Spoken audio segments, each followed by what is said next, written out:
Hey everyone, in this video we're going to take a look at a tech tool that I really enjoy. So if you've been following my channel, you know that one of the things I like to do whenever I can is kind of promote the work of others, just so we can spread the word and kind of get classics up and running.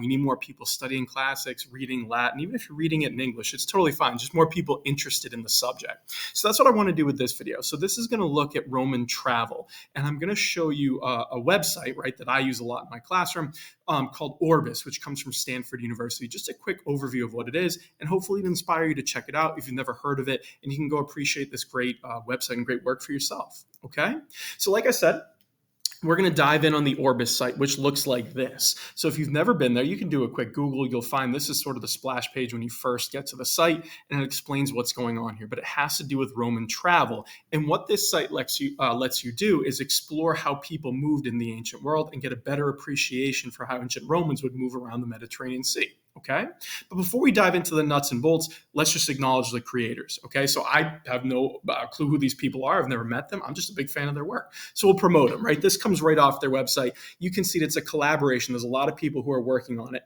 between historians. They mention information and technology specialists, all at Stanford University. So you can see the project being designed by Walter Scheidel, I'm going to say. I'm not sure if I'm saying that right, but he's in the classics and history department at Stanford. You can see the tech team being led by Elijah Meeks. Again, I hope I'm saying all these names right.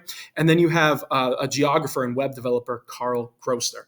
So these people, and Nomi Alvarez, by the way, whose name isn't in purple here for some reason, but that's fine. You can see these four are listed as sort of the headliners of it, who developed this site and its tools. So again, I'd encourage you, if you go to Orbis, take a look at the creators, look up their work, look who they are. I'm sure they've done other things. I appreciate what they've done. You should too, right? Explore who made this site. So what do the creators say about their work? Well, we can see that on the Orbis site. So again, before we dive too far into what Orbis is and how it works, I just wanted to let them speak for themselves. This comes all off their site. So the site says that its purpose, right, and kind of general idea is this. You have spanning 1/9 of the Earth's circumference across 3 continents. The Roman Empire ruled 1/4 of humanity through complex networks of political power, military domination, and economic exchange. These extensive connections were sustained by pre-modern transportation and communication technologies that relied on energy generated by human and animal bodies, winds, and currents. So in short, it's talking about how people moved, right? Before we had cars and things like that, right? So you're either walking, you're riding an animal, or you're on the sea with the winds and the currents. Then it keeps going to explain how this site works, right? Apart from just the general purpose. And you can see here the quote says, conventional maps that represent this world as it appears from space signally fail to capture the severe environmental constraints that govern the flows of people, goods, and information. Cost rather than distance is the principal determinant of connectivity. So I think that's a really great quote. And it's something that when I first read this, it hit me in my own classroom. I was very used to showing maps to my students. I feel like we all learn that way. You open a book, you see a map, and you try to understand it. But the maps are not telling you the full story. And that's where Orbis really comes into play. Orbis kind of fills in the blanks and does a much better job of showing you how people actually moved. So the quote continues, right? And you have, for the first time, Orbis allows us to express Roman communication costs in terms of both time and expense. By simulating movement along the principal routes of the Roman road network, the main navigable rivers, and hundreds of sea routes in the Mediterranean, Black Sea, and coastal Atlantic, this interactive model reconstructs the duration and financial costs of travel in antiquity. And that's really what Orbis is. It lets you see what path a Roman or anyone, right, someone living in the Mediterranean might take, how long it would take, and the cost. And I think the cost is a really good point too. And something that gets lost in a map when you're looking at just a 2D map. You don't understand how much it would cost to actually do these things. What Orbis has done is filled in the blanks with all the data and information they've gathered, and they've come up with a really great algorithm that'll show you how much it costs, the timing, and all these great things. Okay? So they end with this quote. It says, taking account of seasonal variation and accommodating a wide range of modes and means of transport, Orbis reveals the true shape of the Roman world and provides a unique resource for our understanding of pre-modern history. And I think that kind of sums it up really nicely. You can put in all these variables, it'll spit out the information. And like I said, Orbis is really, I would say, the best way to understand the ancient world, better than any map I've ever seen. So it's a really, really great tool. So how does it actually work? We're talking about what it is. I showed you kind of a screen grab of it, but how does it actually work? Well, let's take a look now, and I'll show you what the site is and how you can play around with it. So like I said, when you first turn on Orbis, right, or fire it up, this is what you're going to see, okay? So you do have a map, but it's much more than that. You can see there's all these different settings going on here that are explaining what you're looking at. Okay. So one of the first ones that you can play around with is on the left-hand side, you can see you can choose where you want to go, right? Travel from one city to another. They've put hundreds of cities in there. You could put Rome, you could put London, you could put wherever you want, right? Anywhere in this sort of Roman Empire, Mediterranean world, you can change where you're going, the cities. You can change the season, the month, all these great things. And if you're looking on the left, you can see that you can change how you're going to travel too. So it's kind of broken down into where you're going to go, the season, the priority. Do you want to go fastest, cheapest, shortest, and how you want to get there? Do you want to travel by road or just by sea? So this ties into the other thing you can do. I mentioned you can change the season. You can also change the month, right? So if you want to play around with that, you can either pick a specific month you want to travel in, or you can pick a season. Now, what do I use this for my classroom for? I like using this to accompany the things we read in Latin. So for instance, if you're reading Caesar, my students always ask me, why don't they travel in the winter, right? Why are there winter quarters? This will help explain it to you.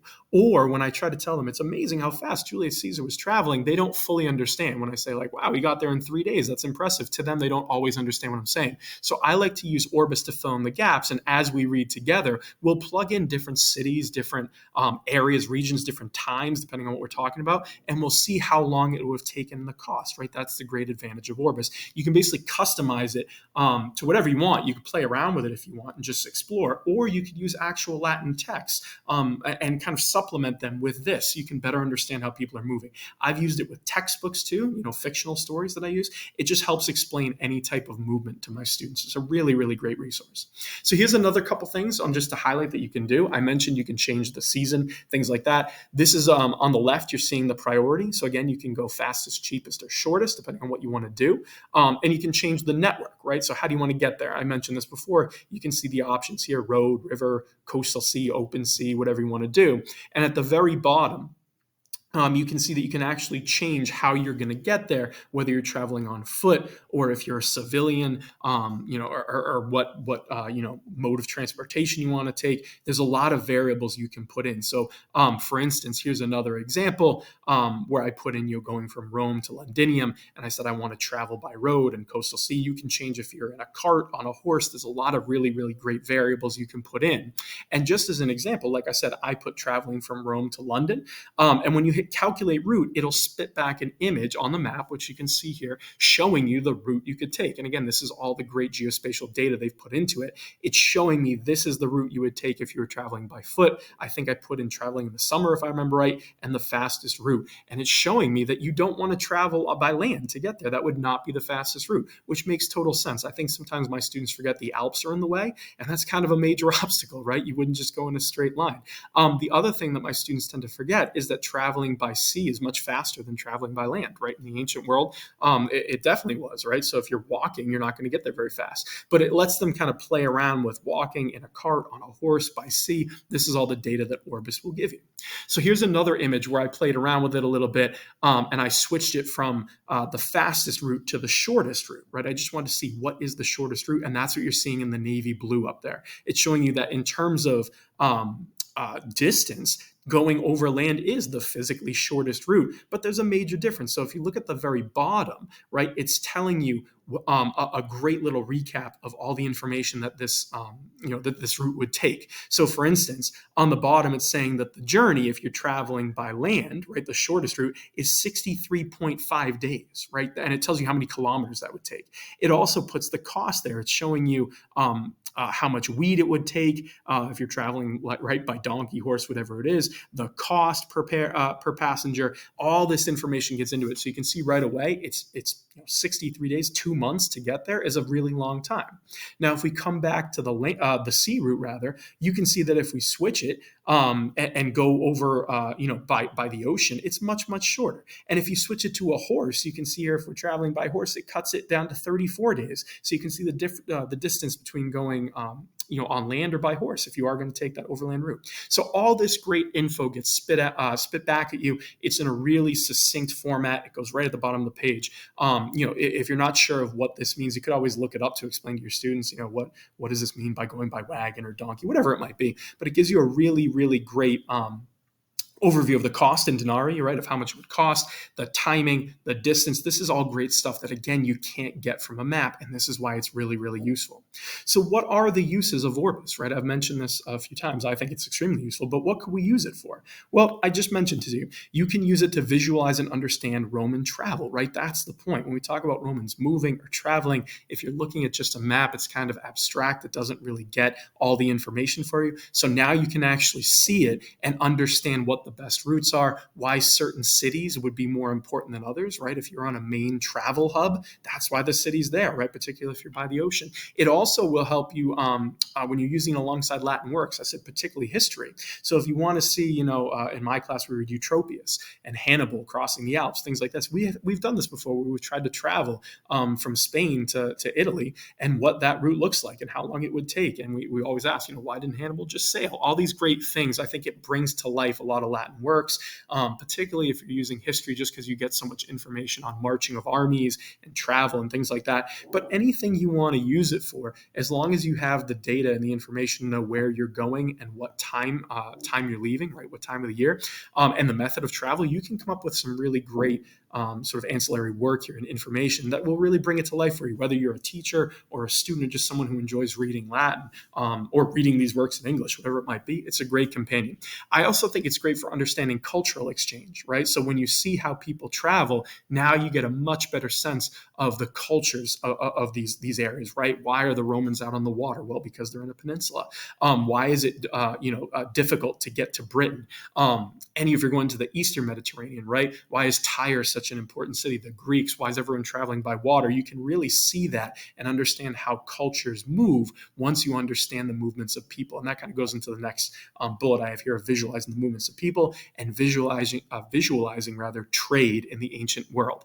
That's a really key idea. When you start playing around with the trade routes, then you start to see why Sicily and North Africa and Carthage and Italy, why they're so powerful and important, and why Egypt is an important spot, right? The Nile River, you can see all that. And I think it really gives you a great understanding of why certain areas of the Roman Empire are more important than others in terms of trade and value and money, all these different things. That really gets lost when you're looking at a map, because sometimes when you're just looking at a map that's color-coded, right, every area in red is the Roman Empire. Yeah, true, right? But some people aren't living in those areas, right? It doesn't really give you a sense of the cities and where people actually move and travel and how long it would take. This is where Orbis really fills in the blank, and I think they do an outstanding job with it. It's one of my favorite tools to use in all my classes when we talk about trade, when reading Latin, whatever it might be. It's outstanding. So just some overall thoughts, recapping it. I think it's an excellent tool, extremely well put together. They really thought it out well. It has some technicality to it, right, with all the options, but I don't think any of it is overwhelming. So it might take you a minute or two for the learning curve, right? If you first fire it up, you might not exactly know what to do, but it's really intuitive and straightforward. So within 5 minutes, 10 minutes, you'll probably be an expert, right? You can figure it out very, very quickly. I think it's great for teachers to use alongside textbooks and Latin texts, whatever it might be. Anytime you're trying to show your classes movement, I think Orbis should be right there. That's the best way to do it, right? It won't always work or be perfect, but whenever you can, I think this is the great companion you should always have. It's great for culture units and projects. I use it in my class for, again, a culture unit, a project on Roman trade. That's kind of abstract unless you can see it. So if you're doing something about movement of people and trade in the Mediterranean, it's awesome, right? It's a really, really awesome tool. And it brings the ancient world to life, right? Sometimes we're just looking at maps and reading Latin. It can be a little dull. We have to use our imagination. You don't have to anymore, right? Orbis is showing you exactly where people move. It just kind of really helps in a much easier to understand way than just pulling up a map or looking at a book, at least in my opinion. And last, but not least, of course, it's free, right? We're now in a world where so many of these tech tools cost money. And, we're trying to, if you're a Latin teacher like me, you're trying to balance, okay, what can I afford? What can my district afford? What do we pay for? What should we use? And sometimes the free stuff is not great. Sometimes the paid stuff isn't great. I can tell you right now, Orbis is great. It's a really excellent tool and it's free. So you can dive right in. You don't have to worry about it. I haven't actually checked if there's a way to support their work, but if you can, of course, feel free to help them out. But it's a free tool. And whenever you can get an outstanding tool for free, it's a real bonus, particularly if you teach in a public school like I do, where we're counting every penny and trying to make the budget work. It's not that easy to always get those tools that might involve paying for it. So I think this is a win across the board. I highly recommend Orbis. Again, I have nothing to do with it.